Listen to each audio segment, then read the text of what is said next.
அனைவருக்கும் வணக்கம். நான் வர்மக்கலை மற்றும் சித்த மருத்துவ ஆசிரியர் டாக்டர் கன்னியப்பன் பேசுகிறேன். என்னுடைய காணொளிகளை பார்த்திருப்பீர்கள்.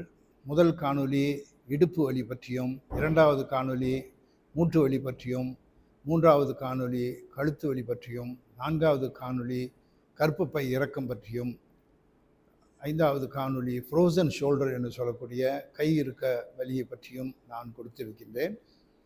இப்பொழுது இந்த நோய்கள் எல்லாவற்றையும் தொகுத்து ஒரு புத்தகமாக நான் வெளியிட்டிருக்கின்றேன். இது ஆங்கிலத்திலேயும் தமிழிலேயும் இருக்கின்றது.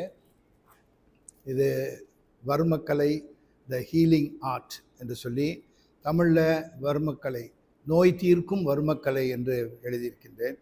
இந்த புத்தகத்தை அடுத்த மாதம், அதாவது ஜூலை மாதம் நான் 20ஆம் தேதி MAB என்று சொல்லக்கூடிய மலேசியன் பிளைண்ட் அசோசியேஷன் மண்டபத்தில் 3 மணி அளவில் வெளியீடு செய்ய இருக்கின்றோம்.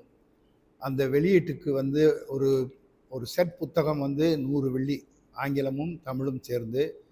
இது புத்தகத்தை வாங்கக்கூடியவர்கள் தயவு செய்து முன்கூட்டியே பதிந்து கொள்ள வேண்டும். ஏன்னா அந்த மண்டபம் பெரிய அளவில் முடியாது. ஏறக்குறைய ஒரு 130 பேர் தான் அங்கே உட்காரலாம். அந்த அளவுக்காக நாங்கள் முன்கூட்டியே பதிவு செய்தவர்களுக்கு மட்டும்தான் அங்கே இடம் கொடுக்க போகிறோம். யாரெல்லாம் கூடுதலாக நன்கொடை கொடுத்து வாங்கக்கூடியவர்கள் இருந்தால் முன்கூட்டி எங்களிடத்தில் சொல்லிவிடுங்க. அதற்கான பாரம் இருக்கின்றது, அதை பூர்த்தி செய்து நீங்கள் எங்களுக்கு அனுப்பினால் அவர்களுக்கு நாங்கள் சிறப்பு செய்வோம். அந்த மாதிரி நன்கொடை கொடுத்து நீங்கள் வாங்கக்கூடியவர்களாக இருந்தாலும் சரி, அல்லது தனித்தனியாக ஆங்கிலமும் தமிழும் சேர்ந்த புத்தகமாக நீங்கள் வாங்கக்கூடியவராக இருந்தாலும் சரி, முன்கூட்டி எங்களுக்கு பதிவு செய்துட்டிங்கன்னா அந்த மண்டபத்தில் இடத்துக்கு நாங்கள் ஏற்பாடு செய்வோம்.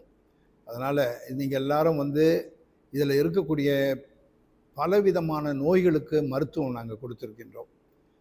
அந்த வர்ம புள்ளிகள், அதை எப்படி இயக்குவது, என்னென்ன நோய்களை குணப்படுத்தலாம், அதற்கு ஏற்ற யோகப்பியாசங்கள், பிறகு பாட்டி வைத்தியம், மூலிகை வைத்தியம், அது மட்டும் இல்லாமல் நீண்ட காலம் வாழ்வதற்கு ஏற்ற டிப்ஸு நாங்கள் அதில் கொடுத்துருக்கின்றோம். இவற்றையெல்லாம் இந்த புத்தகத்தில் கொடுத்திருக்கின்றேன். உங்களுடைய ஆதரவை நான் பெரிதும் எதிர்பார்க்கின்றேன். நன்றி, வணக்கம்.